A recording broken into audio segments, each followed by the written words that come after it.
Good morning. It is presently February 15th. I'm reporting presently on my new view at the Ministry of Education.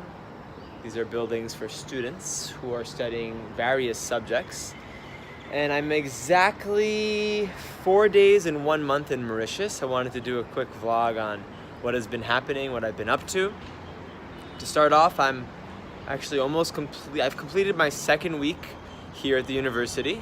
Had a slow start, but once I was able to get into classes with teachers, I've been really collaborating and learning a lot about how they do teaching here, and the kind of back and forth of sharing ideas has been really fruitful. I'd say the classes that have really been inspiring to me was one class where students had to create alphabet stories, and they made a story using a certain sound from the alphabet and then had to make art on it. And these are materials that they're going to be able to use in their future careers, because I'm working with pre-service teachers.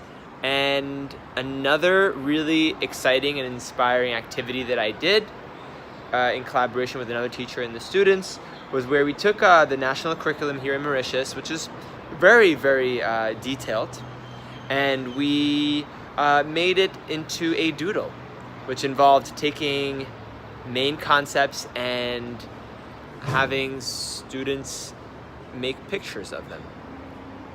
And I found that it really brought the learning to life and brought the experience of a document that can be quite heavy, and we can forget that a human being, who cared, created that document. We just see a bunch of words and 100, 200 pages can be overwhelming.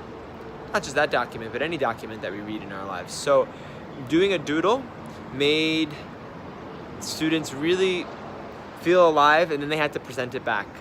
And it also brought the playfulness back to the information that they were working on. Housing. I like my home. It's a little pricey, and I'm trying to see other options, so that's on that end. Friendships. Mauritian people are really welcoming, and I've made numerous friends. I'm probably involved in a bit of too many activities, just on the fact of me wanting to integrate, because knowing that my time is not limitless here. And slow down a bit on the tabla classes, hoping to get back to it. Tabla is an Indian drumming class that I take. I can't think of much more honestly to say, other than I'm looking forward to starting my conversation classes with high school students, because right now I'm primarily with teachers, which is great as well.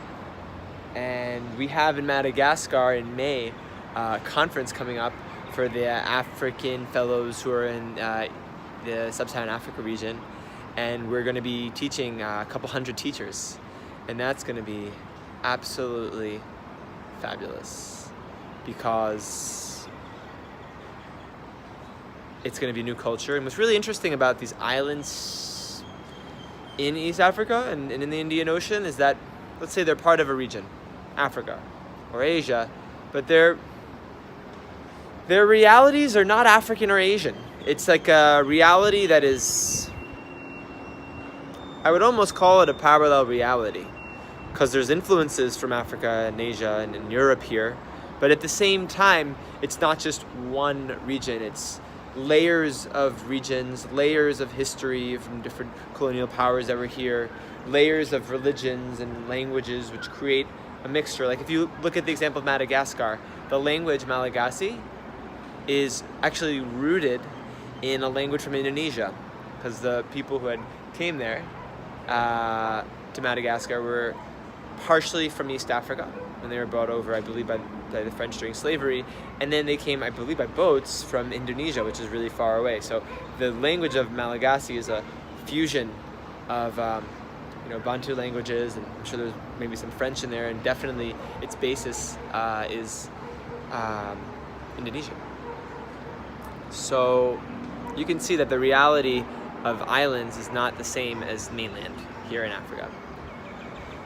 I went to a great retreat yesterday learning about the art of happiness, and I really met some interesting people. One girl I met is really involved with sustainability efforts here in Mauritius, and it was really good. I think continually learning from new people is really important. So I'm hoping to eventually start working with deaf students who are,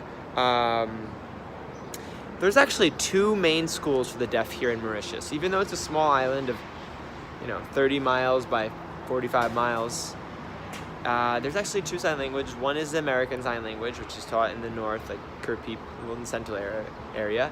And another one is Bobasan City, and they do Mauritian Sign Language. And I just found that so interesting how there's 2 different sign languages on this one island. Just how there's multiple languages. And reading some of my students' assignments here at the university, one student was saying that she's, exposed to 8 or 9 languages. How multicultural is that? But languages certainly have their place and their values associated with them. So for instance, if we look at Creole, which is the dominant language here in Mauritius, it's spoken by everyone, and it's really like the lingua franca. It's the de facto language that everyone speaks to communicate with each other. But if you were to go to Parliament, all you're going to hear is English. Or if you go to school, books are written in English, and teachers are expected to teach in English. If it's science class or math class, only French class would be in French, or Asian languages would be in Asian languages. So even though English is the written or document-based language, the dominant spoken language is Creole. And then French, of course, has its influence in that I'm gonna be able to put the assumption there that many people assume if you speak French and you speak English, you're more educated. While if you speak only Creole, there's a lot of judgment here. And I could be wrong. I'm not talking about Mauritius, but I'm just talking about generally in countries that have numerous languages. Each language has its environment or context where it's spoken.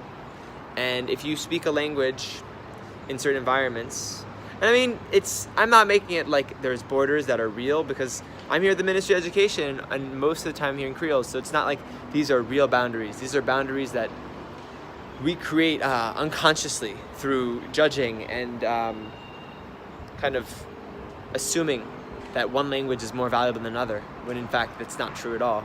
All languages have their value. And that is my language reflection on Mauritius. I'm looking forward to continuing teaching classes here at the Ministry of Education. It's a beautiful building. You can see it's behind me.